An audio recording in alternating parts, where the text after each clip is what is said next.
It's alright. It's alright.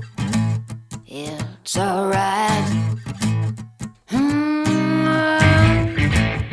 It's alright. It's alright.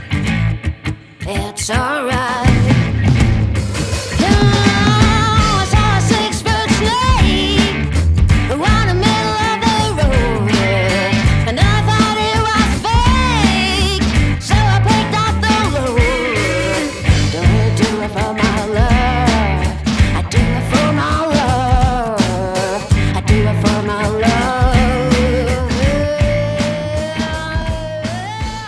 Hi there, and welcome to another wildside fishing fly tying video. The fly that we're going to tie today is a new one. It was tied this year in 2019. I just gave it to one of the guests that I had this year, who was called Diego Malik, and he caught so many fish that I had to name it. So it's named after Diego. It's the Maradona. Now we're going to tie this fly today on a B170 in size 10. You can tie it on a heavy hook if you want, obviously, like a B175.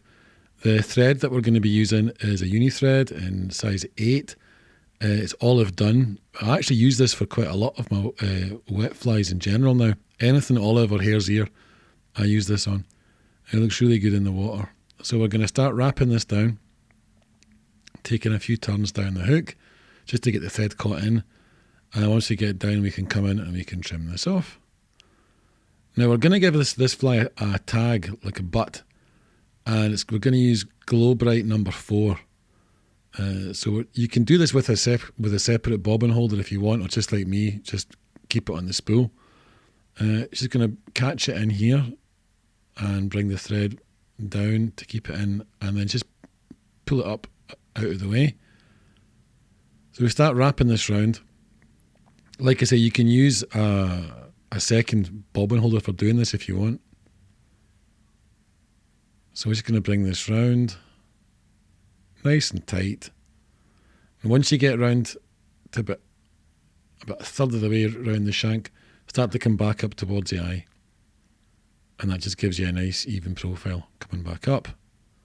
So once you get back to where you started, take a wee turn up, bring your main tying silk back down, go over it once, catch it in, go over it a second time, and then come in again, and we're going to cut the floss off, and there we go. That's your butt.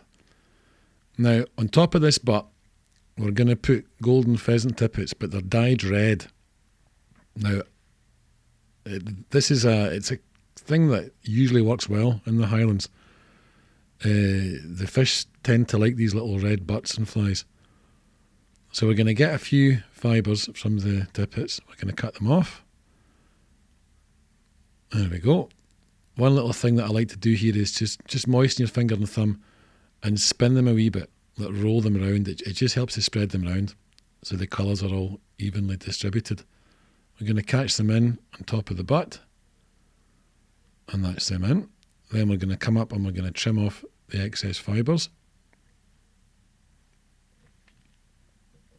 There we go.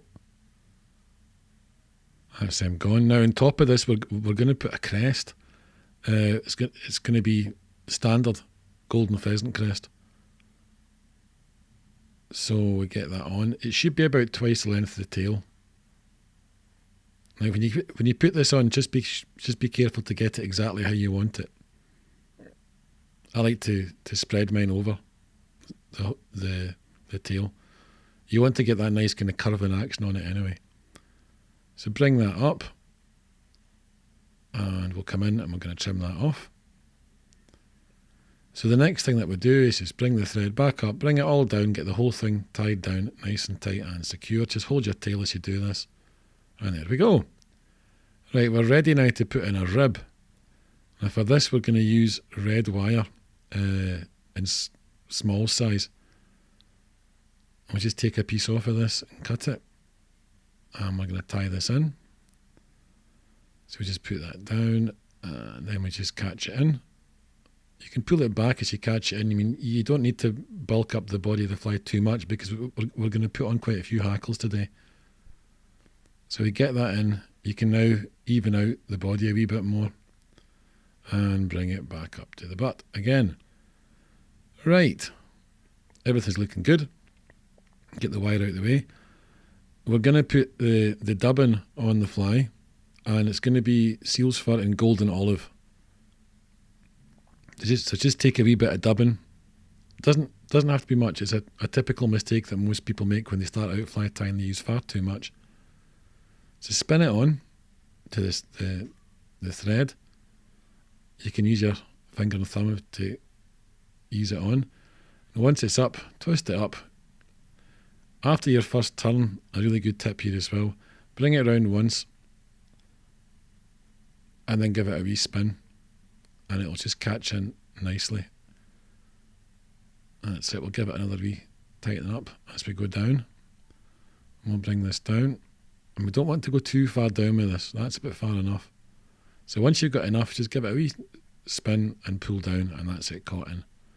And again, we don't need this to be totally perfect. We want some life in the fly. So we're going to use an orange hen hackle for a palmer body hackle. We're going to tie it in at the quill end. So just bring the bobbin back up to catch that in. Just do a few turns there to catch it in. Nice and tight. You don't want this one to slip out. Pull the quill back and trim it off. There we go. I'll just bring the thread back down, tidy that up a little bit. Then with the hackle pliers, here they are. Take the end of the hackle and just work your way back down the fly in a typical palmer fashion. You want to leave enough space between the wraps here as well. You don't want to go too tight.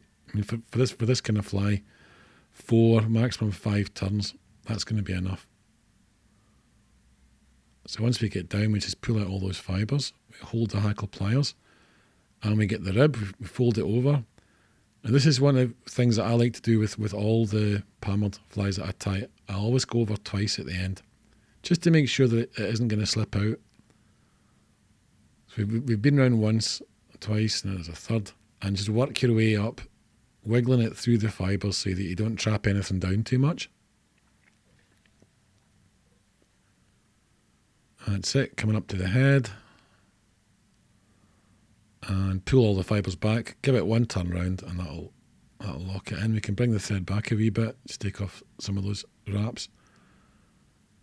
Get over the wire, make sure everything's caught in here. You don't want that to be slipping. And there we go, then we bring it back at the front of it. That's it, locked in, it's not going to go anywhere. Bring in the scissors, or you can snap it off as you like.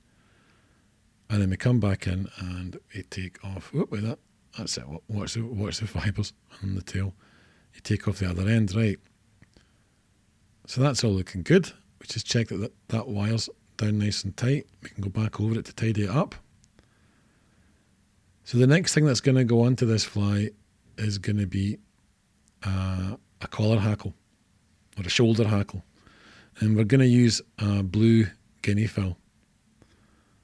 Make sure that it's prepared. You want to tie it in with the tip end so that you're keeping the fibres that you want. Oh, there we go.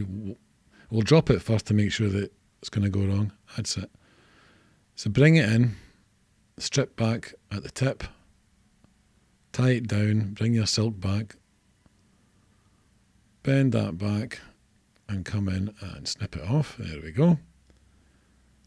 And then, again, you can use your finger and thumb if you want. I actually prefer to use hackle pliers. And you want to fold back these fibres so you get a nice wet fly profile. That's it. You want them folded backwards in a V.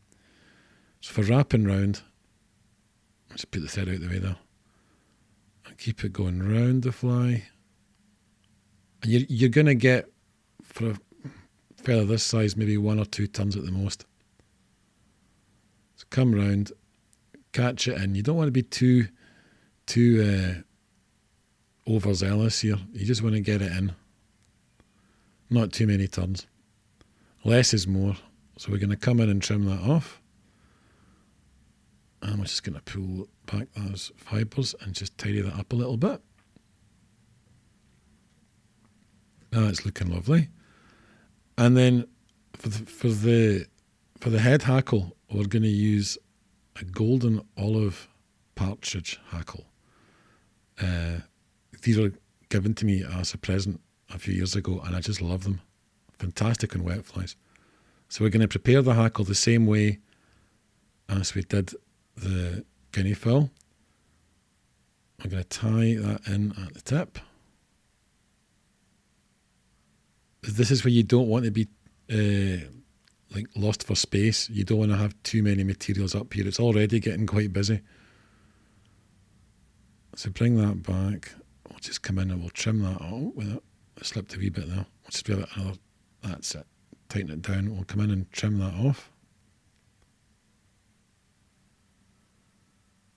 Then again, we'll get out the hackle pliers. And we'll just spin that around. Get it folded back. And we just give it 1 or 2 turns to finish off the fly. Just push that fibre back out the way. There's 1 turn. And we'll give it the second one. That's looking lovely. So come in with the silk and tie it down and lock it in place, and that's looking good. So that's it locked in now. I'll just make sure that it's not going to slip anywhere. Oh, I dropped my scissors. There we go. And up, cut it off. We're going to tidy the whole thing up. So pull all the fibres back, as always. And now we can start to form a nice wee head on the fly.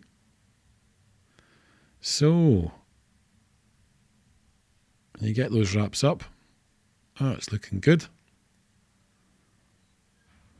It's quite a busy pattern in the water, this one. So just make sure we get in there. It just makes, give it enough so that you don't push everything too far back, but you don't want the head to be too small that you've got nothing to whip onto either.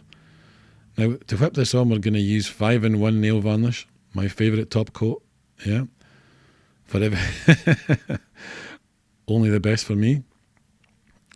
We're going to put some of it on the silk already before we actually use the whip finish tool. So just put some on the head already. And then we're going to tighten that up. We don't want it falling over, obviously. Get in the whip finish tool. And just take your time when you do this, because it's quite a bulky head. You don't want it slipping down like that over the eye. Just put it in and give it 3 or 4 turns. And once you get it, that's it. Once you get it in, pull up and you're done. Now, and obviously you could spend more time varnishing if you want it to be absolutely perfect, but it's not going to go anywhere. It's tied down. And that's the fly. You can fish it as a bob fly. You can fish it as a tail fly. It did particularly well in bright, windy weather, and it certainly did very well for one Diego Malik. So I give you the Maradona.